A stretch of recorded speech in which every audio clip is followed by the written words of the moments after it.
Happy. We're gonna have a magical mukbang, or we're gonna talk about magic while we have a mukbang.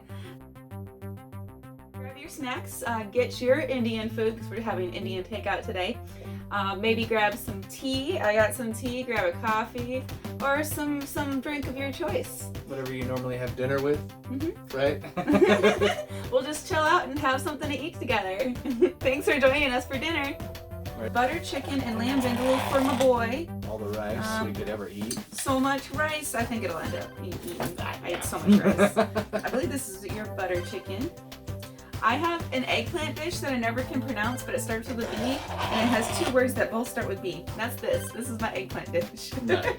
And then I got this vegetarian, I don't know if you can see it, eggplant. And then I have this other vegetarian dish that's like spinach. So it's like spinach and tofu. It looks like, it looks browny green, but it's spinachy green. The lamb vindaloo, right? Yeah. My favorite. Hot. And lamb is always a good meat. I know most people probably are vegetarians that might be watching you. Are they? I don't know. Are you guys vegetarians? Do you guys eat meat? Are you vegans? Because I've been interested in vegan. The only thing that stops me is cheese. I don't like milk and I don't like eggs, but I really like cheese. Cheese is a game breaker for me. That and lamb. Can't have my lamb. These are samosas, not the same as mimosas, which I also wanted today, but. Yeah, they're just potato, right? They're potatoes and peas and a little dumpling. Yeah. I'm cool with that. Cheers. Blessed be.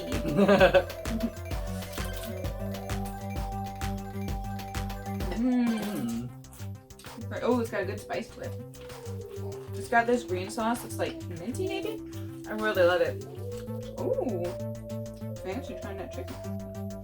I have a question for you about like magic kind of stuff. Okay. So, are you into like paganism or magic or both? I don't know. I'm just kind of into whatever I want. Want to describe it a little bit?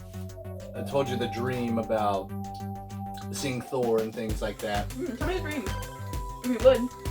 I was just the kids in the backyard playing, and then it was a thunderstorm happening and raining and all that kind of heaviness, and I just go out there to try to bring the kids in, and then I just see like the silhouette of a big warrior guy with a big hammer. Appearing into the back. I always envisioned create your own path, I guess, in this kind of category. So like, for me, a lot of like you have reservations about some of the male deities in a lot of religions. Yeah, there's a lot of really cool male deities. They're all painted as raping and pillaging and marauding around. Even though like I understand it was appropriate for the time, it's not okay anymore. And I don't agree with the behavior, even if they are gods. So, I haven't been smited yet. I mean, I could be, but I'll take it. Dip is pretty good today. It's like this brown dip. It's like a little bit sweet. I don't really care for the dips. They just don't do anything for me because they're really light flavors. This is like a plum. Oh yeah, maybe it's plum. And this is like a cucumber mint filled. The way that I view people like Thor is I take from the stories and their some of the actions, and not just like the stories told of it. So a lot of like stories depict Thor as like a family figure too. Like he's always protecting. I just care a lot about his life. Yeah, and he's always showing up whenever the Jotuns are causing trouble. Every time that they show up, right before they're allowed to get away with it, Thor always comes in. So I always envision it as like, if you're worshiping Thor, you should worship the aspect of protecting your family and providing for your family and caring for your family. And that's, why I have chosen him. I know everybody else chooses Thor because he's like, he cares about Chris humans. Hemsworth, right? Well, that's pretty beautiful though.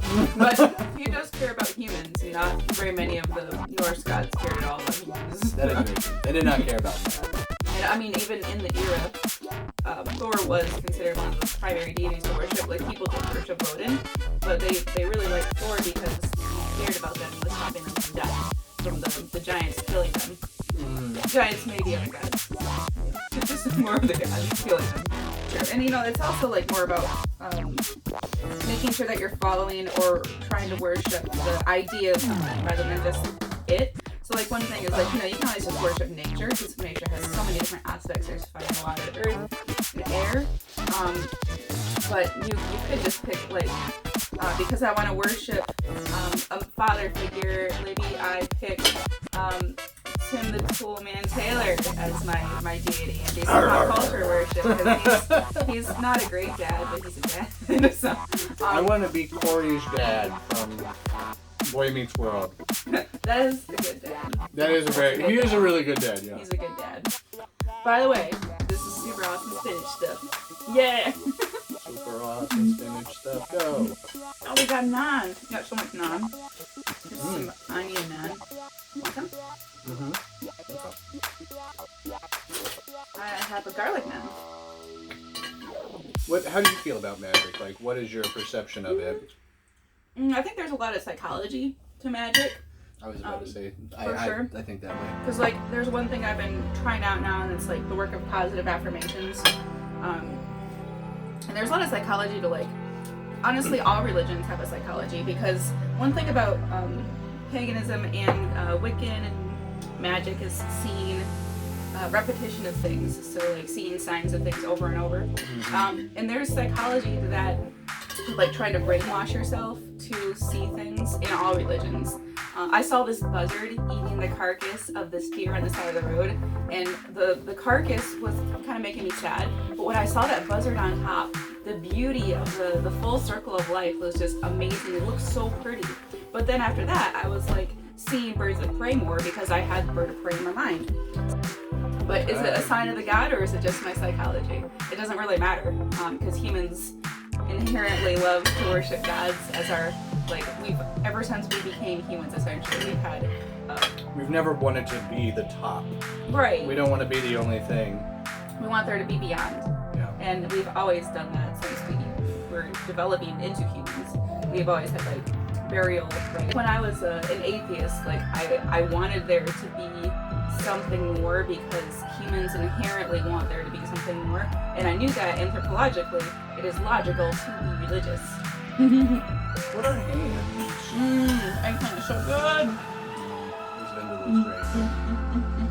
Well, we talked about like things like pendants and like empowering an item with something. Right. And the idea is that you just keep doing it over and over until it starts to take hold. It almost becomes true. Well, there is most of the spells I do, like, they may have, like, I can definitely put some of them into effect, but some of them I can't really control. Like, I have one spell, a girl at my work, we have a cafeteria, and one day I forgot my money at home, and I was, like, frantically looking for something to pay her with, and I'm like, oh my gosh, I'm so sorry, I'm gonna put this back. And she paid for my food and for a Rockstar energy drink for me. And I was so indebted to her. Like, it was so kind. I paid her back the next day, of course, but I wanted her to have something back, like she gave to me. Like, I wanted her to have, she did something good to a witch, so I want her to be blessed tenfold for what she did. So I did a spell, like I drew a pentacle on a green candle, and then I made up a song for her, because that's mostly what I do. I like to write songs. So I wrote a little song about asking her, since she blessed the witch, that she be blessed back tenfold, and get something that she really wants. Like, if there's some little thing like Apple Watch, iPod Nano, I don't know, whatever her heart's desire is, that she'd get this little monetary thing for nothing and it just fall into her lap. So for that one, there's really no way I could ever know if that went through, and there's really no way that I could affect it, but I know that that will happen. Eventually that's going to be dropped into her lap. I don't know if it's going to be this week, but sometimes she's going to get that dropped into her lap, and I just know it's going to happen. How did you decide to pick, like, Norse Pantheon? Really? And not just, like, Frigga, because you've already talked about why you chose her. But why follow the Norse Pantheon? You just feel some connection to it? Well, I mean, honestly, I've always been kind of interested in Norse Pantheon. It's not been my top of my list. necessarily, but I know that typically it's going to be more powerful if you pick all from the same pantheon. And Frigga picked me, but I mean, I could pick some, like I would like to be stronger connected to a male deity because I want to be in balance, which is a whole other tangent that occurred to me one day. So, okay, so I'm gonna go a tangent I'm gonna go on real quick here. So, I was like hanging out with this guy at my work. I was like talking to him, asking questions. This guy is exceedingly Catholic. Like he has like everything around him is Catholic. He has like the beads, he has Mother Mary, he has everything all around him all the time. And he feels creepy. Like he just feels off. And I've noticed that most guys specifically, girls too, that are super into like the only male religion seem like creeps. Like they just give off a creepy vibe. And it occurred to me that the reason that they seem creepy, the reason that they seem not quite right, or like they don't quite get what's going on is because they're out of balance. Because all they're doing is focusing on the male aspect of their spirituality. They're not focusing at all on the female, so they're just all out of whack. And like their body is like, don't do this, you weirdo. Why are you only focusing on male things? You're so weird. But like I don't know. Maybe that's a good thing about Mother Mary, and maybe people should think about that more because that kind of helps you get the balance back. So I don't want to get out of balance myself because I'm so connected to Frigga. I do call upon the male gods for other things. Like my friend had an interview. Ooh, cracking plates. My friend John, he had an interview for a job that he really wanted. So when I asked for that, I asked for Mimir to speak into his ear in a song. I wrote when I was doing a spell for him. I was like, Mimir, sing into his ear and tell him the right words to say. And it works. So he got the job. That was so awesome. When I call upon the gods, I do stick to the Norse pantheon. And I do try to think of the male gods, but they haven't really screamed out to me. And I would say that if a god from another pantheon did reach out to me, I'd totally be all about that. But either I'm not listening right, I'm clouded, or something, but I really haven't had the connection with any others. That's me. I have like more ideas about religion. Let's get into a real religious talk, but I guess it's about Wicca. Wicca's a religion, right? Magic isn't a religion. You can do magic without religion. I did notice, like, I like to watch a lot of atheists. I like to watch a lot of atheists talk because it's really interesting. And a lot of the atheists that I watch have been in like super tight religions like Jehovah's Witnesses and cults. Yeah. A lot of cults. Like super religious, super orthodox Judaism or Mormonism and that kind of thing. And the way that they speak about atheism is very similar to the way that they did speak before about the religion. So it's almost like they went from one mantra to another mantra, and it's just rephrasing that's a good way to say it, yeah. Right. And I mean, it might be healthier. Probably is healthier because oftentimes atheists are more accepting of different peoples, which they should be, and all religions should be. But I was gonna also let me interject there. Yeah. They may be nicer to the people of their crowd. Yeah, I suppose so. But like, there's nothing an atheist is following that says to be rude to people who are transgendered, for instance. Yeah. But they could still totally be rude to people who are transgendered. They could still be just rude people. But it's not like written into what they say and what people teach them. At that point they just do it because they can. It's pretty good, right? And that's pretty good spinach. Oh my gosh, it's so good. And there's these little like tofus. They're super duper yummy. If you could live 100 years in the future or 100 years in the past, which would you choose? 100 years in the future. Why? Because the past sucks.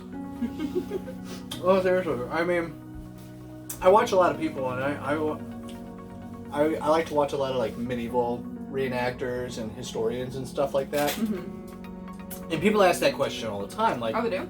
Yeah, they're like, oh, would you love to live in the medieval ages or like the Viking period? You know, like, would you love to live in 900 AD or 1200, 1500 AD? And it's like, no. People were people could get sick and die from just a simple cut. That's true. There was no real medicine around.